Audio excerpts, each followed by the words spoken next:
the Clovis Point that they found in New Mexico, which dated back to like 12,000 BC. And I could go on a sidebar with these archaeologists. When they find something that's the oldest, they will defend it to the death. They do not want anything older to be found. Well, yeah, that's a real problem with Egypt, too.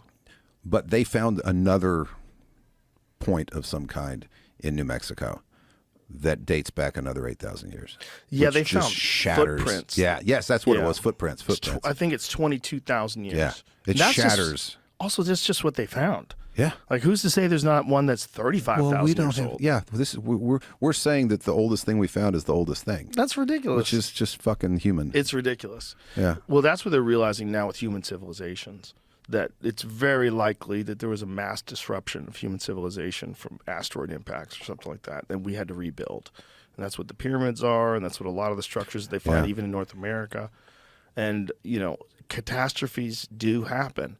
And I know we don't want to believe it. It's just like the vegans don't want to believe they're causing any death when they buy their kale. Yeah.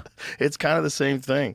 We don't want to believe that this could ever fall apart and we could be right back to square one, right back to living like nomadic tribal people. But that 100% can happen. Well, you know what? Einstein's famous saying when they asked him what would be the weapon of destruction in World War III, and he says, I have no idea, but I know what it is in World War IV. And they said, what is it? And he goes, sticks. Yeah. It probably doesn't even have to be the war, though. That's the problem. The problem is we're in a fucking shooting gallery. We're spinning around in a shooting gallery of massive chunks of space debris that literally is the stuff that forms planets. Yeah. And it's everywhere. There's so much of it out there. There's hundreds of thousands of near-Earth objects. And there's a whole asteroid belt. And if one of them collides with another one, and one of them's coming in from some other place, and it hits one and just sends it right towards us. Yeah. And some of them are fucking huge. And when those things hit, that's a wrap, civilization. Yeah. Whatever people are left, good luck. Yeah. Good luck. You're going to live like barbarians for the next 1,000, 2,000 years before people reinvent civilization again. Yeah. And it'll be interesting to see if it's reinvented the same. I don't think it will be. I think there's a certain amount of genetic memory in people. And I think even if something horrible happened and we had to start right now from scratch and rebuild civilization, I still think we would be better off than people who tried to do that 5,000 years ago or even 10,000 years ago. I think the human, the collective human consciousness is something other than just what you know and what you've read. I think there's some shit that's in you in genetics. I think people are better at stuff now than they've ever been before. But clearly, if that's the case, whoever built the pyramids, they must have been around way longer. They must have been able to have a civilization that thrived way longer than ours. They still can't figure out how they built it. And there's something that I just read about. If you look at its longitude and latitude, it's like a perfect 1/millionth of it. It's almost perfectly true north, south, east, and west. Yeah. It's amazing. Yeah. And it's whoever did that probably was along the same lines that we're on. They just had way more time to do it. They had, thousands and thousands and thousands of years, where we've only had a few hundred. Few hundred of craziness, a few hundred of the Industrial Revolution, combustion engines, utilization of fossil fuels, all the shit that we're doing now, nuclear fuel, nuclear weapons. This is real recent. Yeah. So if they had some more time than we did, that's what explains that shit to me. And I think that if we go and then there's a few barbarian people left, a few thousand all over the planet, and they eventually redo civilization, they'll probably do a slightly better job. I think each group does a slightly better job than the last. But it probably takes forever. It'll probably take another 4,000 or 5,000 years for civilization to really emerge again. Are you familiar with I'm fascinated with anthropology. Me too. Like human anthropology. And the fact that we now know that there were 4 different human species living on the planet at the same fucking time. Yeah. At the same time. Yeah, maybe more. Yeah.